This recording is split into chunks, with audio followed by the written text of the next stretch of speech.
Alright, part two of who knows how many.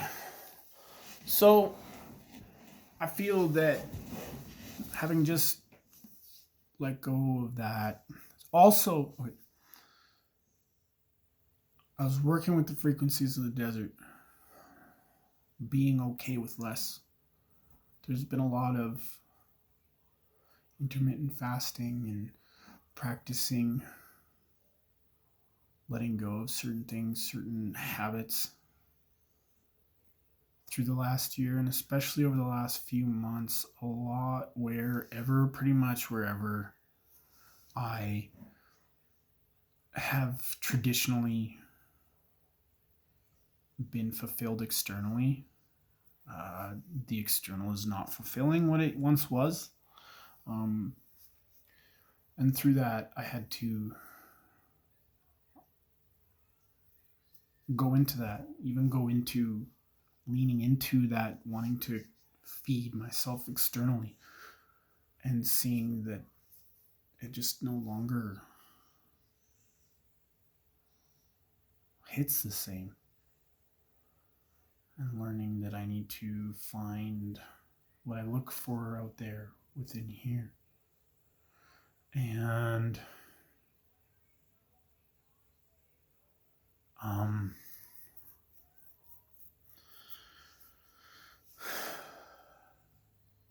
I'm feeling a lot of those lessons are tied up and completed for now, and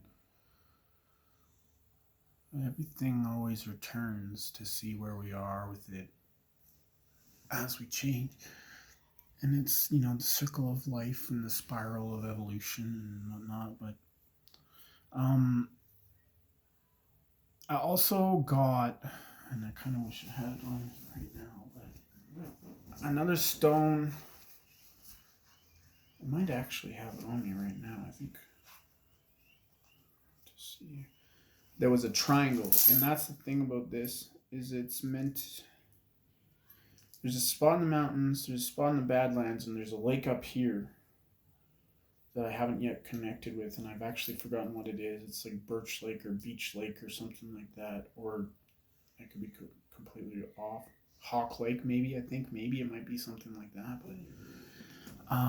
So we have to try and go camping there because there's an island there where I have to connect with and exchange stones and stuff. But I'm going to talk about the weekend now. So those were big, and it's been a bit of a hiatus on that for a while, but it's about creating these triangles and connecting them. Eventually, after this triangle is created down here, there's another point about here.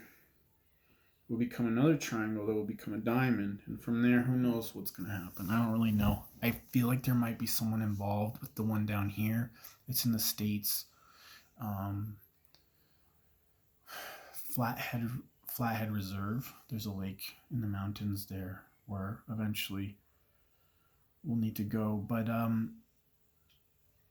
this weekend we were in the mountains. That work trip that she was on, after all was said and done, her work realized that they had not really honored her in that situation very well. And we were blessed to be given the opportunity to go back and have our family experience there. And we were there for 2 nights and really about 3 days total or so. And we went to the falls one day.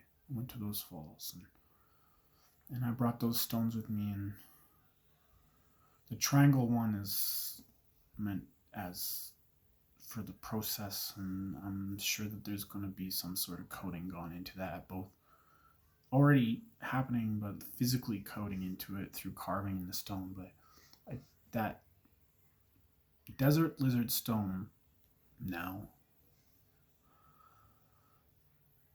it was here with me, and it helped me through seeding certain experiences and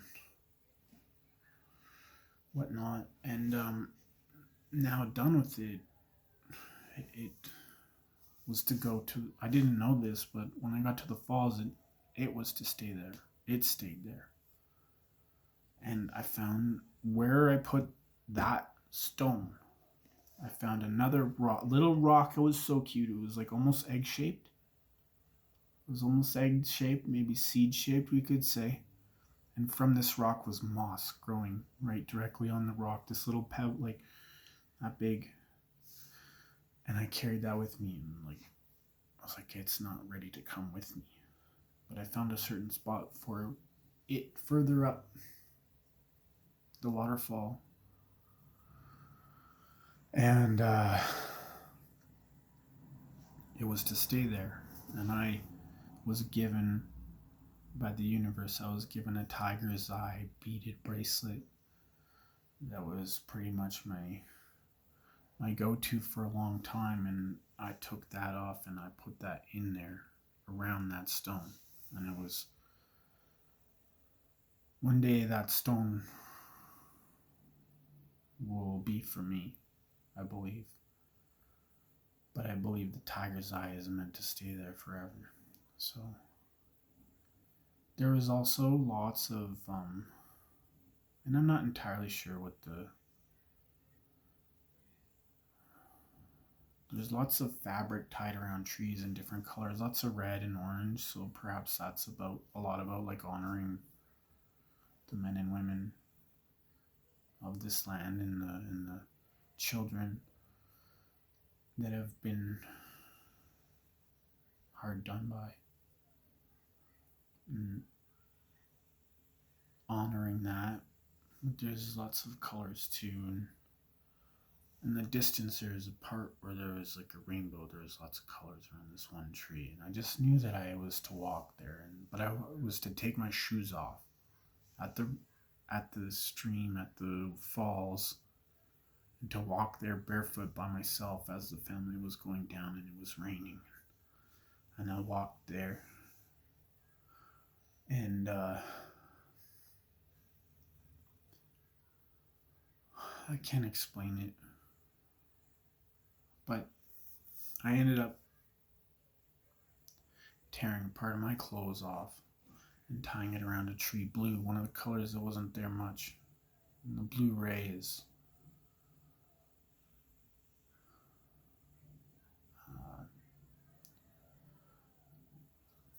it's our throat, right? Our throat chakra, the blue ray. Archangel Michael has a lot to do with the blue ray, and it has a lot to do with protection and sovereignty. And the way I tied it on the tree ended up looking like an ankh.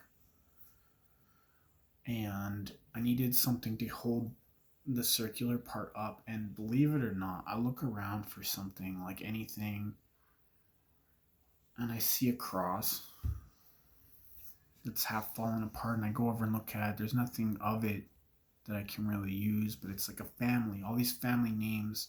So I try and set that up a bit, and I believe part of that cross was this little statuette of Jesus, Yeshua. And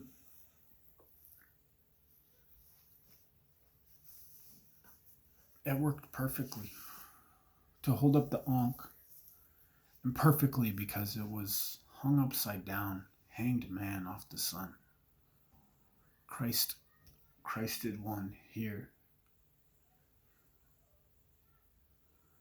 presenting and experiencing. So yeah, and I don't have any pictures or anything, but it was a very special experience, brief but potent and powerful. And from there, around there, I found there was the stone that was meant to be coming with me, and it was like a little smaller. It was similar. It's very similar to the triangle sandstone one that I have, but it's like the cap of the pyramid. It's it's to go on, I think, after the triangle, but we'll see. Or no, it's not. That one is meant to go from the river to the lake, because then the lake has to come back there, and the lake has to go to the Badlands. They all have to interconnect, and from there, that triangle will eventually go there. And once I to the diamond down in the Flathead Reserve area. Again, like Flathead, right around this time, I needed like a little screwdriver for computer stuff, and I was given by the universe a little tiny flathead screw. It's just the way that I experience my intuition and the messages is like very much like being the actor and director and audience of the play, being the play. Everywhere I look right now, how I look, life is telling me the story that I'm looking to hear. And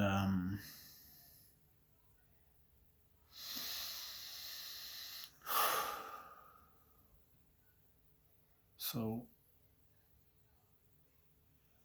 it's not always in the quickest timing. You know, the timing is divine, and also the timing is subject to what I'm ready for and where I'm at in my own personal experience and what frequencies I'm holding at the time, right? And what reality I'm creating for myself. But I really look forward to that expanding further. And I'm going to start another video, I think, a part 3 about just connecting near the hotel or the mountain lodge that we were staying at. And so I'll share that too. And about bringing that all back here. That'll be the next one, and then I can rest assured that I've expressed what's needing to come out right now, spilled in a way that I can come back to and connect with. That's a lot of what this is, right? We just spill some of our experience. Perfect song by Christoph Crane. Just noticing Crane. KK, Christoph Crane. K is 11, right? 11 is the ultimate angel message. We're all one. We're not alone. We are everything. Everything is with us. We don't need to perceive that, but it doesn't change that it's the truth. The law of one. All. The creator, creation, expressing itself, source, dancing through infinite forms. You know, however you want to look at the mother and the father, creating the son, expressing in infinite forms. You know, Krishna, the ultimate form of the Godhead as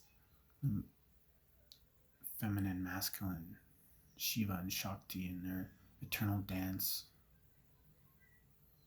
of awakened awareness and ethereal dreaming, and the overlaps and the non-overlaps, and all is a dance. All is a dance.